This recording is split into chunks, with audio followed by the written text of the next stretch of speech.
आप सभी छात्र साथियों का द एग्ज़ाम्स वार के इस लर्निंग प्लेटफॉर्म पे बहुत बहुत स्वागत है। साथियों, आइए शुरुआत करते हैं एक बहुत ही बेहतरीन सीरीज़ की, जो कि आपके एसएससी जीडी एग्ज़ाम्स के प्रीवियस ईयर क्वेश्चंस पे आधारित होगी। और ये सीरीज़ कुछ इस प्रकार से चलेगी जो बिल्कुल कॉन्सेप्ट पर आधारित होगी। साथियों, इस सीरीज़ का मकसद केवल सवाल सॉल्व करना नहीं होगा, उन सवालों के माध्यम से उससे जुड़े हुए जो कॉन्सेप्ट है उनको क्लियर करना और उन तरीक़ों को भी समझना कि जब आपके कॉन्सेप्ट क्लियर होंगे तो किस तरीके से आप एग्ज़ाम के क्वेश्चनों को और क्वेश्चन में आए हुए जो ऑप्शन हैं उनमें से उचित ऑप्शन को सेलेक्ट कर पाएंगे। लेकिन इसके लिए ज़रूरी है कि आपका जो कॉन्सेप्ट है वो बेहतर हो, और सवालों के माध्यम से हम लोग कॉन्सेप्ट को बेहतर करते हुए चलेंगे। और आप देखेंगे प्रीवियस ईयर के क्वेश्चनों से कि आपके एग्ज़ाम में जो सवाल पूछे जा रहे हैं उसका लेवल क्या है, क्या बहुत हाई है या बहुत ही एक अच्छे लेवल पे है, कॉन्सेप्चुअल है। इन सब की चर्चा हम लोग करेंगे। तो चलिए बढ़ते हैं, आज के पहले प्रश्न से इसकी शुरुआत करते हैं। साथियों, ये प्यारा सा प्रश्न आपके सामने रिप्रेजेंट हो रहा है, और इस सेशन में आगे बढ़ने से पहले मैं चाहूँगा कि सबसे पहले आप इस प्रश्न को खुद से टैकल करें और फिर डिस्कशन में आगे बढ़ें। तो आइए शुरुआत करते हैं। जैसा कि आप देख पा रहे हैं कि दिया हुआ है कि एक परीक्षा में उपस्थित होने वाले कुल विद्यार्थियों की संख्या में से 93%, ध्यान रखिएगा साथियों ये डाटा, 93% विद्यार्थी उत्तीर्ण हुए अर्थात पास हुए, और 9,275 विद्यार्थी अनुत्तीर्ण हुए यानी कि फेल रहे। और कह रहा है कि परीक्षा में उपस्थित होने वाले विद्यार्थियों की कुल संख्या कितनी है, यानी आपसे ये पूछ रखा है कि परीक्षा में कितने विद्यार्थी शामिल हुए थे, और यहाँ पे डाटा दिया हुआ है। अब साथियों, आपको इस सवाल में बढ़ना कैसे है, तो अगर हम इस सवाल में बढ़ने की बात करें तो बड़े ध्यान से आप यहाँ देखिए कि कुल संख्या में से 93% विद्यार्थी उत्तीर्ण हुए। साथियों, यहाँ अगर हम बात करें कि परीक्षा में जो कुल विद्यार्थी शामिल हुए वो अपने आप का कितना प्रतिशत रहे होंगे, बिल्कुल 100%, क्योंकि वो पूरा का पूरा है। यानी जितने भी विद्यार्थी परीक्षा में शामिल हो रहे हैं वो तो अपने आप में क्या है, 100% हैं। इसका मतलब कि टोटल विद्यार्थी जो होंगे वो अपने आप में क्या होंगे, 100% होंगे। और ये कह रखा है कि इस 100% में से 93%, 93% विद्यार्थी क्या हो गए, उत्तीर्ण हुए अर्थात पास हुए। और अब मैं आपसे पूछूं तो कितने प्रतिशत फेल हुए, बिल्कुल 100 में से अगर 93% पास हो गए तो 7% क्या हो गए, फेल हो गए। अब जब आप अगली कंडीशन में यहाँ बढ़ते हैं, जबकि ये कह रहा है कि 9,275 विद्यार्थी अनुत्तीर्ण हुए, यानी कि 9,275 विद्यार्थी क्या हुए, फेल हुए, जबकि हमारे अनुसार तो इतने प्रतिशत फेल हो रहे हैं। बात समझ रहे हैं, यानी कि हम बात कर रहे हैं प्रतिशत में और ये बात कर रहा है नंबर में। बात दोनों की सही है, यानी कि हमारा ये 7% ही 9,275 के बराबर है। जबकि हमसे क्या पूछा है कि कुल संख्या बता दीजिए। अब साथियों, यदि 7% का मतलब इतना है तो हमें 100% का वैल्यू बताना है ना। तो आप चाहें तो सबसे पहले 1% का मान निकाल लीजिए। तो 1% का मान निकालने के लिए देखिए साथियों, आप ऑप्शन से भी जा सकते हैं, लेकिन पहले ऐसे करते हैं। 1% का मान निकालने के लिए आपको इधर 7 से भाग देना पड़ेगा, तो इधर भी 7 से भाग देना पड़ेगा। ज़रा भाग दे देते हैं 7 से, तो आप यहाँ भाग देंगे तो 7 एकम में 7 हो जाएगा, 2 बच जाएगा, 7 तिरिका 21 हो जाएगा, फिर 1 बच जाएगा और 17 हो जाएगा, तो 7 दूना का 14 हो जाएगा, और फिर 3 बच जाएगा तो 7 पाँचे 35, अर्थात इधर आएगा 13 2 5, यानी 1325। तो ये 1% का मान आया, जबकि हमको चाहिए कितना, 100%। क्यों चाहिए, क्योंकि हमसे कुल विद्यार्थियों की संख्या पूछ रहा है। तो अगर आप इसको 100% में कन्वर्ट करेंगे तो इधर देखिए आपने 2 जीरो बढ़ाया, तो इधर भी आपको 2 जीरो बढ़ा देना पड़ेगा। बात समझ रहे हैं। अब देख लीजिए आपका कौन सा उत्तर सही है। ये वाला उत्तर सही है, ये इसका ऑप्शन सही है। लेकिन थोड़ा ठहर जाइए साथियों, ये तो हुआ कि आपको ये कॉन्सेप्ट समझ में आना चाहिए। इसमें मेन कॉन्सेप्ट क्या था, और अगर आप इस सवाल को देखेंगे तो ये बिल्कुल कंसेप्चुअल सवाल है, समझ रहे हैं ना। इसमें किसी ट्रिक की कोई ज़रूरत नहीं है और हाई लेवल की थिंकिंग की भी ज़रूरत नहीं है। तो आपने ये देखा, इसमें समझना क्या है आपको कि जो भी चीज़ें अपने आप में होती है ना, वो अपने आप का 100% होती है। जैसे यहाँ पे कुल विद्यार्थियों की संख्या, यानी परीक्षा में उपस्थित होने वाले कुल विद्यार्थियों की संख्या अपने आप में 100% होगी ही होगी। बात समझ रहे हैं। एक और आपसे बात करनी है कि आप अगर यहाँ आ गए थे कि 7% का, यानी कि आप देख रहे थे कि 7% लोग क्या हुए, फेल हो गए, और आप ये समझ रहे हैं कि ऑप्शन में क्या दिया हुआ है कि कुल विद्यार्थियों की संख्या दिया हुआ है, तो आप ये वाला कैलकुलेशन परफॉर्म ना करके डायरेक्ट ऑप्शन में जाते और देखते कि वो कौन सा ऑप्शन है जिसका 7% निकालने पे इतना आ जाए। क्या समझना चाहते हैं कि मान लीजिए कि अगर हमको इस ऑप्शन को चेक करना है तो इसका 7% निकालते और देखते, इतना आ जाता तो ये हमारा उत्तर हो जाता। अगर इतना इसका नहीं आता तो इसको चेक करते और इसका 7% निकालते, फिर देखते इतना आया तो ये उत्तर आ जाता, नहीं आता तो इसको चेक करते, ये प्रक्रिया करते। लेकिन आप सोच रहे होंगे कि इस तरीके से तो हम 4 ऑप्शन को जब तक चेक करेंगे तब तक तो हम यही कैलकुलेशन ना कर लें। बिल्कुल कर सकते हैं, लेकिन एक और बात साथियों आपको समझना है, थोड़ा सा परसेंटेज का एक आइडिया मैं आपको यहाँ बताता हूँ कि देखिए अगर आप यहाँ निकालते, देखिए ज़रा ध्यान से, ये 13,000 माने ये जो भी 1,32,000 है ना, 1,32,550, अगर इसका आप 7% निकालते तो देखिए क्या होता। 7% निकालने का मतलब है कि इसको आप लिखते हैं ना 7/100, और 100 से भाग देने का मतलब कि 1 जीरो तो कट जाता। लेकिन अब जब 7 का गुणा करते हैं तो ये दशमलव में आता कि नहीं आता, और ये दशमलव में ना आए इसके लिए ज़रूरी है कि इस तरह का जो ऑप्शन है इसके आगे 2 जीरो हो, समझ रहे हैं। तो इस हिसाब से हम क्या करते हैं कि ये 2 ऑप्शन तो देखते ही ख़त्म कर देते। अब हमको या तो इसको चेक करना होता या तो इसको चेक करना होता, और किसी एक को चेक करते। मान लीजिए इसको चेक करते, आ गया तो ठीक बात है, इसी को टिक करते, और नहीं आता तो हम इसको चेक करने नहीं जाते, इसको हम सही मार्क करके आगे बढ़ जाते। बात समझ रहे हैं। तो यहाँ पे एक चीज़ ये आपको सीखनी है कि अगर हम किसी का परसेंटेज निकाल रहे हैं, चूँकि यहाँ पे वैल्यू दशमलव में नहीं आई है, लेकिन ये 2 ऑप्शन जो है ना, इसका 7% निकालेंगे तो दशमलव में आएगा, और ये देख के पता लगना चाहिए। क्यों? क्योंकि यहाँ से मैंने आपको समझाया कि लास्ट में ये 2 जीरो हैं, और अगर यहाँ 2 जीरो नहीं है तो ये 7 तो इसके साथ गुणा होकर जीरो बनाएगा नहीं, और नहीं बनाएगा तो दशमलव में आना तय है। तो एक झटके में यहाँ से आप चले जाते हैं, ठीक है। और ये लिख के समझाना पड़ रहा है, बाकी आप अगर इस बात को पकड़ लेंगे तो यहीं से तुरंत मिल जाता। 7% फेल हुआ, अच्छा 7% का मतलब यही दिया है, तो किसका 7% इतना आएगा, समझ रहे हैं, ठीक है। तो साथियों बहुत ज़्यादा सवाल पढ़ने की ज़रूरत नहीं है, जो भी पढ़िए ना उसमें चीज़ों को समझने की कोशिश कीजिए। और अगर आप देख रहे हैं तो ये सवाल बहुत ही कॉन्सेप्चुअल है, बहुत बेसिक सवाल है ना। चलिए अगले सवाल पे बढ़ते हैं। अब साथियों ज़रा इस सवाल को देखिए, ठीक है। अब इस सवाल को जैसे आप देखते हैं तो ये क्या है, ये तो कैलकुलेशन बेस है, और इसमें आपको बोडमास का जो है ना, बोडमास का नियम पता होना चाहिए।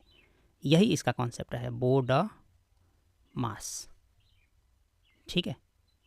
बोडमास यानी कि अगर आप इसकी बात करेंगे तो सबसे पहले इसमें आपको ब्रैकेट सॉल्व करना होता है, फिर ऑफ सॉल्व करना होता है, डिवीज़न सॉल्व करना होता है ना। तो इस तरीके से आगे बढ़ना होता है। सबसे पहले ब्रैकेट की बात करेंगे तो सबसे पहले छोटा ब्रैकेट आप सॉल्व करते हैं, यही ना। तो सबसे पहले आप यहाँ आएंगे, यहाँ, और ये ब्रैकेट के अंदर देखिए ना ऑफ लगा है, तो पहले आप इसको सॉल्व करेंगे। ऑफ का मतलब गुणा होता है, तो यहाँ गुणा आप अपने दिमाग में समझ लेंगे, तो इसका गुणा हो जाएगा, तब आप इसमें डिवाइड कर देंगे, है ना। तो ये कुछ इस प्रकार से बनेगा 96 × 2 डिवाइडेड बाई 24। ये कटा दीजिए, 12 बार में कट जाएगा, और इसको कटाएंगे तो 12 8 96। यानी आप देखेंगे, इसको माइंड में भी कर सकते हैं कि इस पूरे ब्रैकेट को, ये छोटे वाले को सॉल्व करने पे आपको 8 मिल रहा है। अब आपके पास अब ये वाला ब्रैकेट बचेगा, ये वाला, ठीक है। तो अब इसमें भी वही करेंगे, इसका यहाँ ऑफ लगा है तो यहाँ मल्टीप्लाई हो जाएगा, और ये जो 8 डिवीज़न है ये नीचे आ जाएगा, तो कुछ यूँ हो जाएगा। ये डिवीज़न को अगर हटा देंगे तो 8 हो जाएगा, है ना, और ये कट जाएगा 2 बार में, और यहाँ से करेंगे तो 18, है ना। तो अब इस ब्रैकेट से 18 मिला, यानी ये टोटल सॉल्व करें। अब 18 × 41 करना है आपको, यानी 41 × 18 करना है, समझ रहे हैं। अब क्या यहाँ करने जाइएगा, थोड़ा सा ऑप्शन में आएंगे, डिजिट देखिएगा, यूनिट डिजिट सबका अलग अलग है, तो यहाँ से यूनिट डिजिट के कॉन्सेप्ट का इस्तेमाल कर लीजिए। 8 का 1 में मल्टीप्लाई होगा तो 8 होगा, इसलिए आपका ऑप्शन ये वाला क्या हो जाएगा, सही हो जाएगा। तो साथियों यहाँ पे आपको ये वाला ध्यान में रखना है बोडमास, है ना। बी का मतलब है ब्रैकेट यानी कोष्टक, है ना, कोष्टक। और ऑफ का मतलब है ऑफ, ये जो ऑफ लगता है इसके बाद ये क्रम होता है सॉल्व करने का, इसके बाद से ये डिवीजन है, उसके बाद से आपको मल्टीप्लिकेशन करना होता है, और उसके बाद आपको एडिशन, और सबसे लास्ट में आपको सब्ट्रैक्शन करना होता है। बात समझ रहे हैं? ये क्रम इस यहाँ पे फॉलो करना है, और इस तरीके का क्वेश्चन अगर आप देखेंगे तो बार बार आ ही रहे हैं, तो इसमें आपको थोड़ा सा इसका क्रम ध्यान में रखना है, बाकी इसमें कुछ है नहीं। और यहाँ पे थोड़ा अगर मौका मिलता है तो यूनिट डिजिट का भी प्रयोग कर लेंगे, ठीक है। चलिए बढ़ते हैं अगले प्रश्न पे।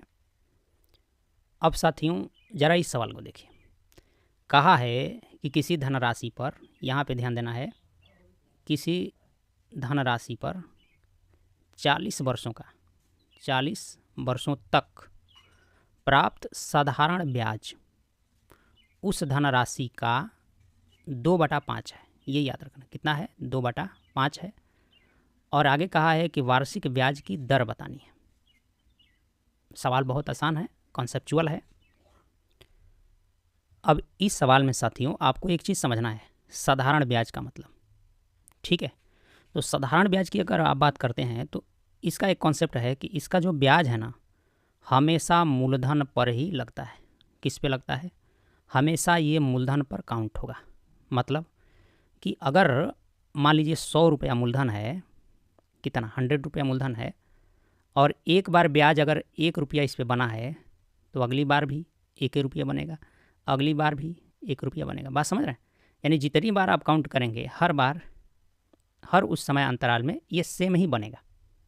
तो इसको ज़रा ध्यान में रखिए और आगे बढ़ते हैं। देखिए ये कहा है कि उस धनराशि का, अच्छा उस धनराशि का, तो क्या इसमें कहीं यहाँ कहा है कि किसी धनराशि का, यानी कि धनराशि तो फिक्स नहीं है, तो धनराशि हम अपने मन से भी चूज कर सकते हैं। बात समझ रहे हैं? ज़रूरत पड़ेगी तब। तो कहा है कि उस धनराशि का 2/5 है। तो अगर हम इस 2/5 को प्रतिशत में बदल लें, किस में बदल लें? प्रतिशत में। तो 2/5 का मतलब हो जाएगा साथियों, 1/5 का मतलब होता है 20%, तो 2/5 का मतलब हो जाएगा 40%। इसका क्या मतलब समझ रहे हैं?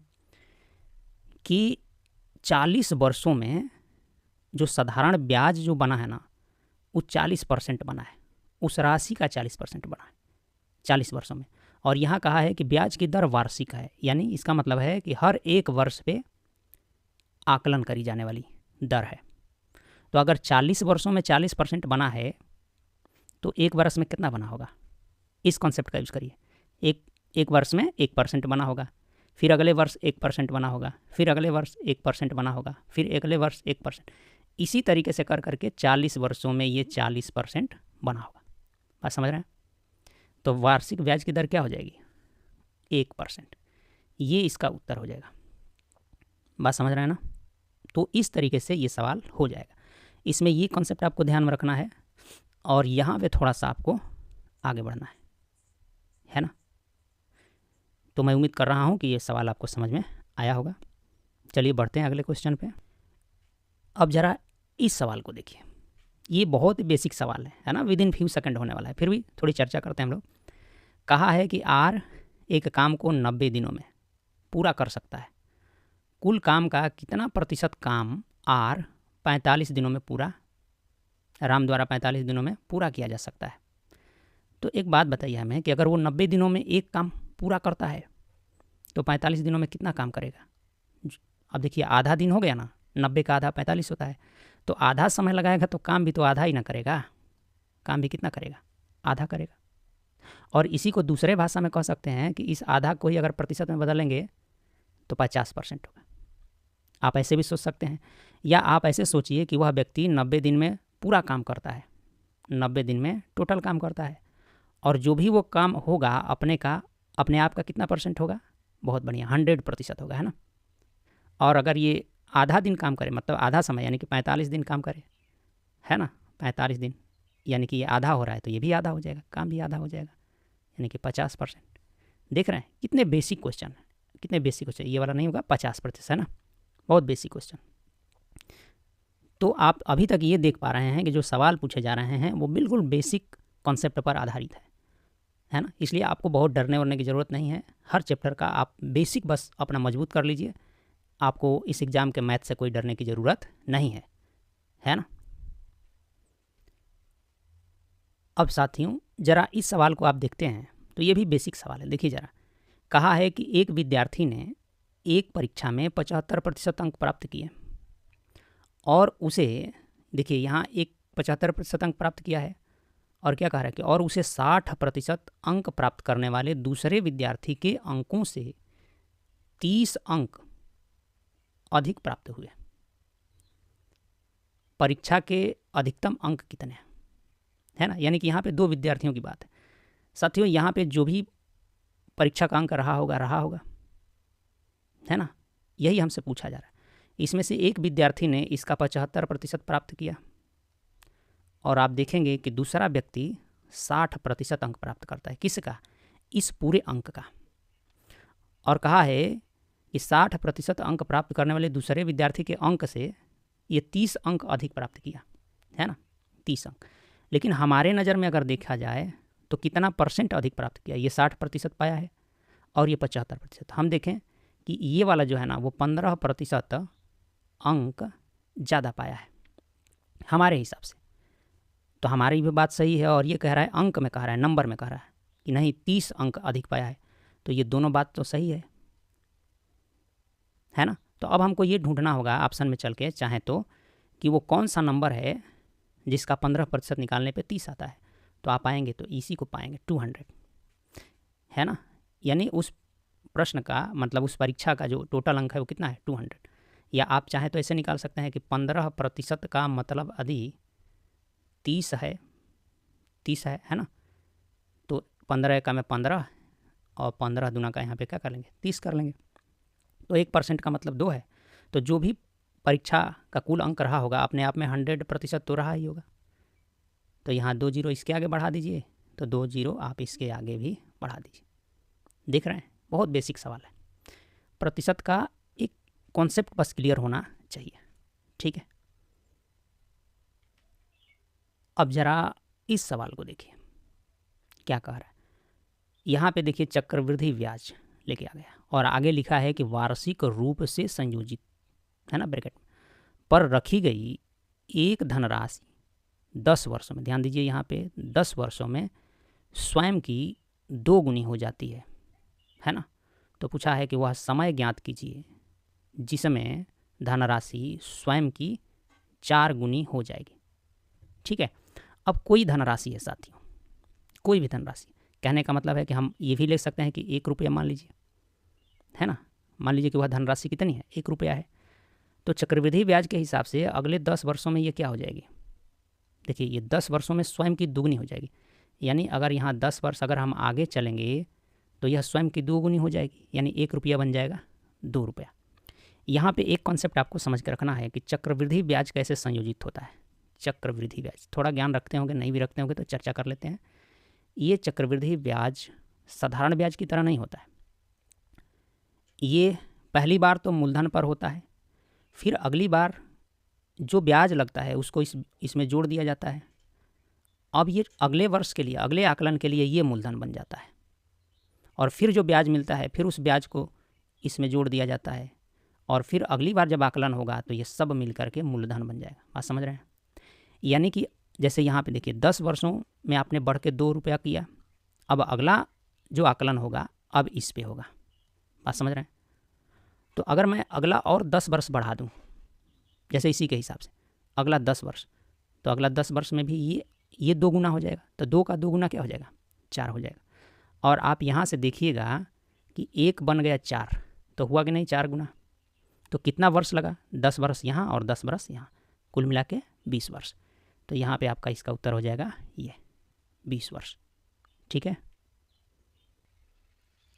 अब साथियों ज़रा इस प्रश्न को देखिए, दिया हुआ है कि रोहित 2320 रुपये में एक पुराना बल्ला खरीदता है, ठीक बात है, और उसकी मरम्मत में 180 रुपया खर्च करता है। और आगे कहा है कि यदि वह इसे 2400 रुपये में बेचता है तो बताइए कि उसे हानि प्रतिशत कितना हुआ। साथियों यहाँ पे एक कॉन्सेप्ट आपको समझना है कि जब भी आप लाभ या हानि की बात करेंगे तो किस पे करेंगे, बेस क्या होगा? तो इसका बेस होगा साथियों कि आपने जितना इन्वेस्ट किया, यानी आपने जितना व्यय किया, उसी रुपए पे आपको लाभ या हानि आकलन करना होगा। और जब लाभ हानि आकलन करेंगे तो उसी बेस पे आपको लाभ हानि प्रतिशत भी आकलन करना होगा। बात समझ रहे हैं? ये बिल्कुल इसी बेसिक कॉन्सेप्ट पे आधारित है। तो यहाँ पे देखिए कि रोहित ने कुल कितना रुपया इन्वेस्ट किया, तो कहा कि 2320 रुपया में तो खरीदा। चलो भाई 2320 रुपये में खरीदा, तो इतना तो खरीदने में इन्वेस्ट कर दिया, लेकिन आगे उसकी मरम्मत भी करवाया है और इसमें भी उसका 180 रुपया लगा है ना।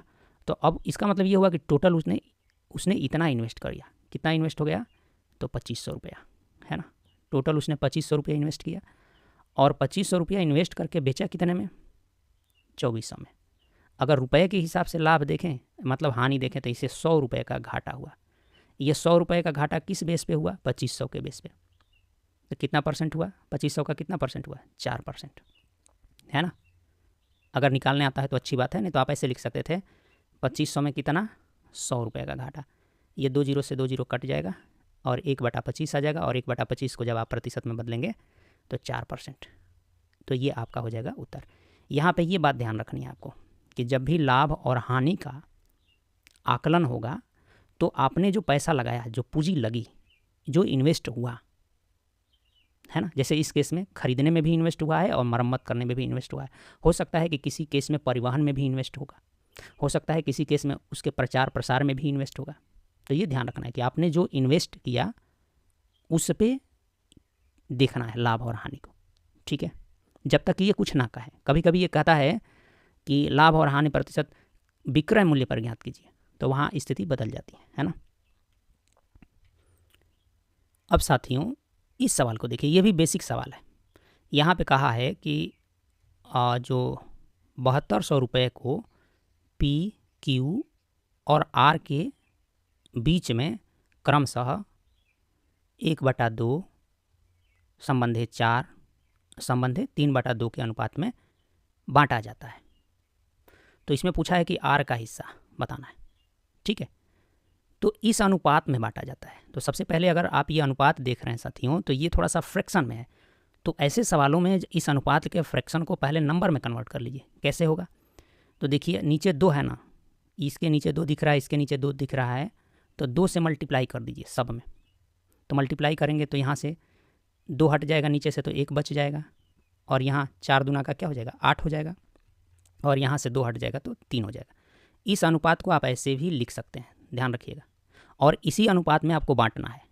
तो ये यहाँ पे P का हिस्सा है, ये Q का हिस्सा है, और ये R का हिस्सा, और R का ही पूछा है, ठीक है।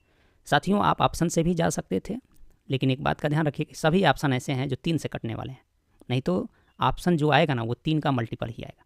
खैर कोई बात नहीं है। यहाँ जोड़िए 8 1 9 और 9 3 12, यानी अनुपातिक रूप में हम देख रहे हैं कि इनके बीच जो पूंजी है वो 12 है, लेकिन इसी का वैल्यू इसने दिया है कितना? 7200 रुपया। तो 12 छक्का 72, यानी 1 का मतलब हो जाएगा 600। अगर 1 का मतलब 600 है तो आर का पूछ रहा है, तो आर का मान अनुपातिक क्या है? 3 है, तो 6 3 18, इसलिए इसका उत्तर हो जाएगा 1800, ठीक है। अब ज़रा इस सवाल को देखिए। कहा है कि 2 रेलगाड़ियाँ समान चाल से विपरीत दिशा में चल रही हैं, मतलब कि दोनों की चाल समान है। एक इधर से अगर देखा जाए, एक इधर से इधर जा रही है तो दूसरी इधर से इधर आ रही है, ठीक है, बहुत अच्छी बात। और कहा कि यदि प्रत्येक रेलगाड़ी की लंबाई 320 मीटर, यानी कि इसकी भी 320 मीटर और इसकी भी 320 मीटर है, और वे 18 सेकंड में एक दूसरे को पार कर जाती है। कितना लेती हैं? 18 सेकंड। तो पूछा है कि तो प्रत्येक रेलगाड़ी की चाल बताना है, यानी इसकी भी चाल बता दो और इसकी भी चाल। और ध्यान रखिएगा कि दोनों की चाल क्या है? समान है। प्रत्येक रेलगाड़ी की चाल बताना। अब साथियों अभी देखते हैं कि इनकी चाल क्या है। देखिए जब ये 2 रेलगाड़ियाँ एक दूसरे को पार करेंगी तो ये इसकी लंबाई के बराबर भी पार करेगी और इसकी लंबाई के बराबर भी पार, यानी टोटल दूरी यहाँ पे अगर देखा जाए तो हो जाएगी 640 मीटर। 600 कितना? 40 मीटर। और 640 मीटर को पार करने में कितना समय लग रहा है? 18 सेकेंड का, ठीक है। तो ये जब देंगे तो ये दोनों की सापेक्षिक चाल निकल जाएगी, यानी इसकी भी चाल इसमें जुड़ी है और इसकी भी चाल जुड़ी है, क्योंकि दोनों एक दूसरे के तरफ आ रही हैं, विपरीत चल रही हैं ना, इसलिए यहाँ पे चाल इनकी क्या हो जाती है, जुड़ जाती है, ज़्यादा हो जाती है। तो चाल तो आपकी निकल गई, इससे भाग देने पर निकल जाएगा। लेकिन अगर ऑप्शन में आप आते हैं ना, तो ये मीटर प्रति सेकंड में ना दे करके किलोमीटर प्रति घंटा में दिया है। तो यहाँ पे आप ध्यान रखिएगा, अगर मीटर प्रति सेकंड को किलोमीटर प्रति सेकंड में बदलना होता है, ये अभी हटा ही देते हैं, है ना, तो आपको 18/5 से क्या करना पड़ेगा, गुणा करना होगा। तो इस 18 से ये 18 तो कट जाएगा, अब 5 से इसको कटा दीजिए, तो 5 एकम में 5 हो जाएगा, और ये 14 बचेगा, तो 5 दूना का क्या हो जाएगा, 10 हो जाएगा, और 5 8 40, ये हो जाएगा किलोमीटर प्रति घंटा, ऐसे बदल जाएगा ये वाला, है ना। लेकिन ये दोनों की चाल है और दोनों की चाल बराबर है, और चूंकि ये एक दूसरे के विपरीत आ रही है, इसी जुड़ी हुई है, तो इसलिए इसका आधा कर दीजिए। आधा करते ही आपको मिल जाएगा 64 किलोमीटर प्रति घंटा। ये भी बहुत बेसिक है, बेसिक कॉन्सेप्ट पे आधारित है। बहुत इस सवाल में ऐसा नहीं कि बहुत बड़ा सवाल है, बस 2 ही कॉन्सेप्ट है, एक विपरीत चलेंगे तो क्या होगा, और दूसरा ये वाला कि इसको मीटर प्रति सेकंड से किलोमीटर प्रति घंटे में बदलिए, ठीक है। अभी इस सवाल में देखिए क्या कहा कि यदि एक आयत की लंबाई में 14.28% की वृद्धि कर दी जाए तो क्षेत्रफल को अपरिवर्तित रखने के लिए इसके चौड़ाई में कितने प्रतिशत घटानी चाहिए, इसकी चौड़ाई को कितना कम करना चाहिए। बात समझ रहे साथियों। यहाँ पे प्रतिशत का देखिए, आप इसके कैलकुलेशन में जाएंगे तो ज़्यादा आपको समय देना पड़ सकता है, लेकिन एक प्रतिशत का जो कॉन्सेप्ट है कि प्रतिशत जब भी कैलकुलेट होता है वो एक बेस पे कैलकुलेट होता है, इसका अपना एक बेस होता है। बात समझ रहे हैं।